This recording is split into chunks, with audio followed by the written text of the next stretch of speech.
জুবিন গাৰ্গক মাজুলীত নিষিদ্ধ কৰাটো মই বেয়া পাইছো। তাৰ কাৰণটো শুনক, আপুনি আধা নিউজ নবজাব কিন্তু। জুবিন গাৰ্গক মাজুলীত যে নিষিদ্ধ কৰিছে এই কথাটো মই মানি ল'ব পৰা নাই। কাৰণ জুবিন গাৰ্গক মাজুলীতে নহয় সমগ্ৰ অসমত নিষিদ্ধ কৰিব লাগে।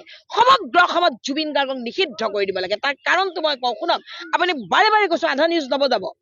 জুবিন গাৰ্গে কালি নে পৰহি মাজুলীত সত্ৰাধিকাৰক অপমান কৰিলে।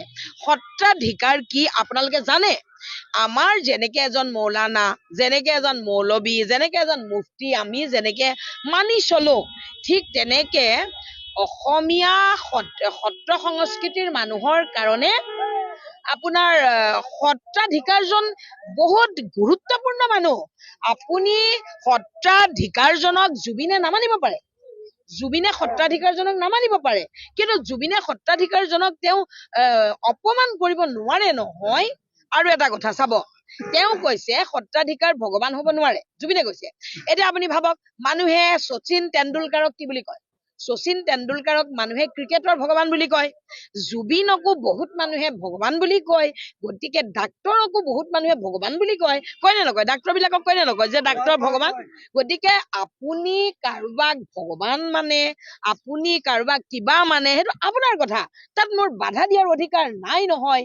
যদি অসমৰ এচাম শংকৰী কলাকৃষ্টিক ভাল পোৱা মানুহে, শংকৰদেৱক ভাল পোৱা মানুহে, সত্ৰক ভাল পোৱা মানুহে সত্ৰাধিকাৰক প্ৰভু ঈশ্বৰ বুলি মানিছে, তাত জুবিনৰ কি যায়?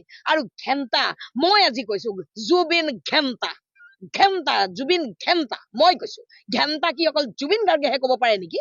আমি কব নোৱাৰো। জুবিন গাৰ্গে আমাৰ সত্ৰাধিকাৰ আমাৰ বুকুত থাকে। আমি সত্ৰাধিকাৰক সন্মান কৰো। এটা প্ৰভু ঈশ্বৰ বুলি কোনোবাই মাতিছে, মাতক।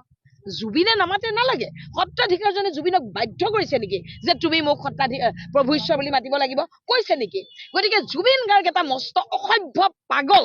জুবিন গাৰ্গে বিজেপিৰ পৰা 1.5 কোটি টকা লৈ এখন ৰেঞ্জ ৰভাৰ কিনিছে। আপুনি জানে জুবিন আপোনাৰ বিজেপি চৰকাৰৰ দালাল। আৰু জুবিন কেৱল বিজেপি চৰকাৰৰে দালাল নহয়, যিখন চৰকাৰ আহিব সেইখন চৰকাৰৰে জুবিন হল দালাল। তাৰমানে চাওক, জুবিনৰ কথা হল চৰকাৰ কোন আছে দৰকাৰ নাই। চৰকাৰখন যেতিয়া যদি কাইলৈ যদি কোনোবা অন্য এটা দলেও চৰকাৰ বনাইহি, জুবিনে আকৌ সেইটো দলৰ হৈ পেলাই তেল মালিচ কৰিব। তাৰমানে তাক টকা লাগে। মই কৈ দিলো জুবিন ঘেণ্টা, জুবিন ঘেণ্টা। আৰু জুবিনক গোটেই অসমত নিষিদ্ধ কৰিব লাগে। আৰু মই কলো জুবিন এটা পাগল। জুবিনৰ পৰা নতুন প্ৰজন্মই শিকিবলগীয়া কথা একো নাই। অসমত বহুত ভাল ভাল গায়ক আছে, কি গায় জুবিনে? ওপৰত টানিবই নোৱাৰা হল। জুবিন ঘেণ্টা।